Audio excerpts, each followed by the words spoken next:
he's expecting? Okay, here's the gist of the story. The show follows Kentaro Hayama, who is an ambitious exec who lives his life by anticipation and preparation. He dates younger women with no intent of it becoming serious, and he is trying to work his way up to a promotion at work. He ends up spending the night and romancing with a friend and lover named Aki. Now, Aki is a freelance writer and is very career minded. She doesn't want kids, and her father is always hounding her to find a man to marry and have kids since she is growing older. Anyway, one night Kentaro celebrates his Creative of the Year award. During this celebration, he becomes very ill and he's vomiting all over the place. He ends up going to the hospital because he thinks he has cancer, but he finds out that he's actually pregnant.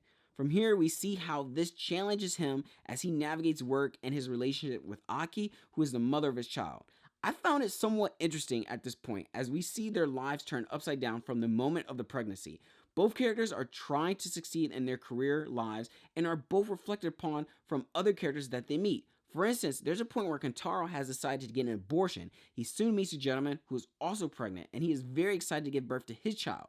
On the other hand, you have Aki. Aki meets up with friends who are happily married and have kids. So you see, these characters have choices that they need to make as they carry on with their lives, and both of them are trying to figure out what works for them. Now, I've been told there are a lot of negative reviews on IMDb stating that this is a terrible show, which is quite surprising to be honest, as this is not terrible at all by any means, which is really weird. The show, it doesn't feel forced. It has a very light and natural progression with the story and characters.